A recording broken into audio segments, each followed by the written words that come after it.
재건축이 예정된 영등포구의 A아파트. 약 10년간의 사업 추진 끝에 본격적인 공사 시작 직전인 관리 처분 인가를 기다리고 있는 상황이다. 그런데 재건축 사업을 미루자고 주장하는 비상대책위원회가 만들어졌다? 비대위와 조합이 서로 대립각을 세우며 갈등이 빚어지고 있다는데 재건축으로 인해 두동강난 A아파트. 그 이유가 무엇일까 알아보기 위해 출동했다.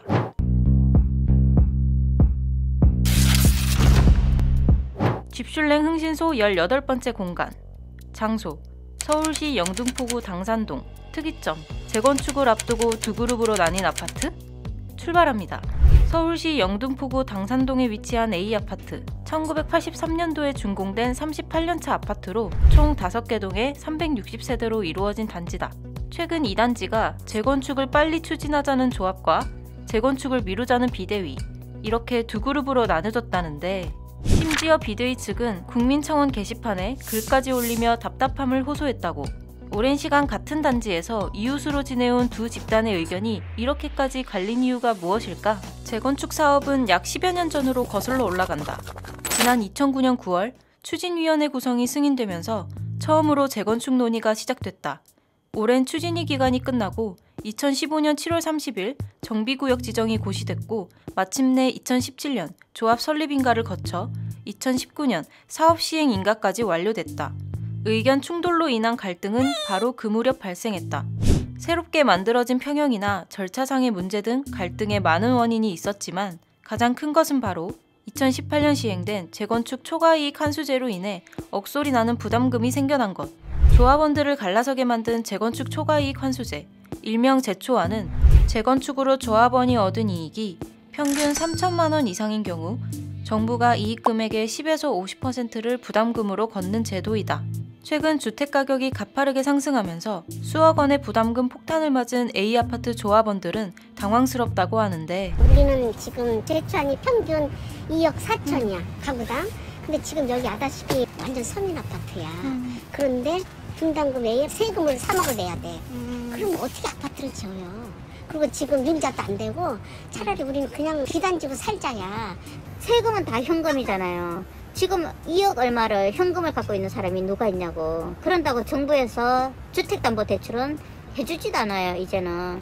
가구당 평균 2억 원이 넘는 세금을 대출도 없이 납부하기는 현실적으로 어렵다는 게 비대위 측의 입장. 하지만 조합 측은 세금 부담은 어쩔 수 없는 부분이며 이제 와서 사업을 중단할 수 없다고 주장한다. 여기서 스톱을 하기에는 주민 피해가 너무 큰 거예요. 여기서는 다 헛돈 날리고 그렇게 되는데 여기서 잡을 수가 없어요. 우리가 1200억 공가인데 물가 상승 부를 때 3%만 잡아도 36억이 1년에 2년이면 벌써 72억 되잖아요. 공사비로 억대의 손해를 보면서까지 재건축을 미루고 싶지 않다고.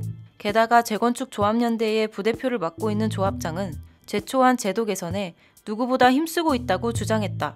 그리고 재건축 조합연대에서 뭘 했냐. 우선 재초환 시기를 2026년으로 유예해달라. 그러면 대부분이 피해가고 연기해놓고 법을 제대로 적용하자. 이 취지고. 실제로 지난 9월 공식 출범을 알린 재건축 조합연대는 정부와 정치권을 상대로 법의 유예를 주장하며 연대 행동에 나서고 있었다. 하지만 비대위 측은 재초환을 피할 수 없다면 집값이 안정될 때까지 재건축을 미루자는 입장이다. 그들의 주장을 이해하기 위해선 재초환 부담금 산정 방법을 알아야 한다. 재초환 산정법은 준공 인가일로부터 조합 설립 승인일까지의 기간을 기준으로 주택가격의 차액으로 부과하고 있다. 하지만 그 기간이 10년을 초과하는 경우 역산하여 부과 종료 시점 10년 전부터 부과 종료 시점까지의 차액을 계산한다. 따라서 2009년에 조합 설립 인가를 받은 A아파트는 역산하여 부담금을 책정해야 하는 상황. 그러면 우리가 30년도에 입주하면 20년도에 개시를 해. 초과이익 환수가. 그러면 제일 많이 올라간 금액에서 30년대에 가면 얼마나 오르겠어요? 지금같이 오르겠어요? 지금같이 오르면 망하지, 그죠? 그러면 초과이익 환수가 조금 낸다는 거지. 집값이 내리면 거의 없고 오르는 금액이 차이 없으면 거의 안 내잖아요.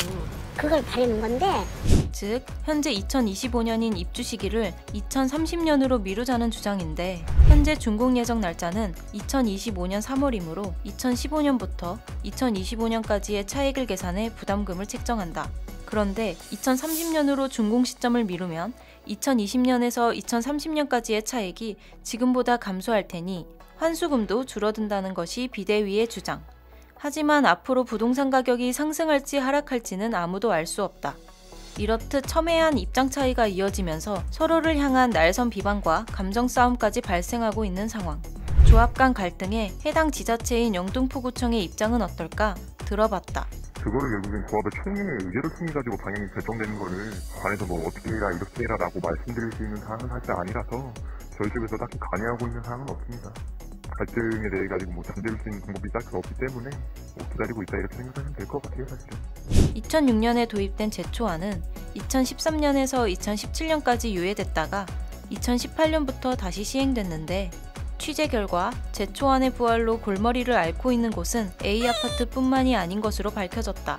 작년 9월 서초구의 B아파트는 제초안 부담금 예정액으로 가구당 4억 200만 원이라는 역대 가장 큰 금액을 통보받아 논란이 됐고 올해 9월 가구당 2억 9,560만 원을 통보받은 수원시의 C아파트가 화제였다. 게다가 올해 1기 신도시 재건축 연한이 도래하면서 우려가 계속될 것으로 예상되는데 이익의 일부를 사회에 환원해 주택가격의 안정과 사회적 형평을 도모한다는 목적은 좋지만 오히려 재산권 피해, 조합원 간 갈등과 같은 사회적 문제를 발생시키며 사업 속도만 늦추고 있다는 목소리도 커지고 있다. 또한 현금화되지 않은 이익에 대해 국가가 세금 납부를 요구하는 미실현 이익에 대한 과세가 형평성에 어긋난다는 불만도 들리는 상황. 이에 관련해 부동산 전문가는 재건축 부담금 부과 시점을 문제점으로 지적하며 제도에 대한 개선이 필요하다고 말했다. 건축 초과이익 환수제에 대해서 폐지는 현실적으로는 어렵긴 해요. 근데 이게 폐지 없이 장기화가 된다면은 공급 부족이 심화될 수 있기 때문에 제도에 대한 문제점을 충분히 검토를 할 필요가 있다라고는 보여지거든요. 재건축으로 인해서 거주하시는 분들 같은 경우도 좀 부담스러운 부분들이 있을 거예요. 왜냐하면은 재건축 부담 시점 문제가 재건축 대상 아파트 한 채가 전부인 조합원한테는 중고 인가일이 기준으로 이익을 환수해가면은 경제력이 부족한 조합원은 퇴출될 수밖에 없어요. 그러니까 기존의 주민은 쫓아내는 결과로 가져오게 되고 또 주민들이 재입주율을 높이겠다는 정부의 시위하고도 좀 잘 맞지가 않는다. 그래서 부담금에 대한 판정 기준이라든지 부과 시점을 좀 개정하는 방안을 검토해 볼 필요가 있지 않나. 오늘 콘텐츠를 재밌게 보셨다면 좋아요와 구독 부탁드린다. 집슐랭 흥신소는 구독자들의 의뢰라면 언제든지 달려갈 준비가 되어 있으니 언제든지 제보 바란다. 그럼 이만.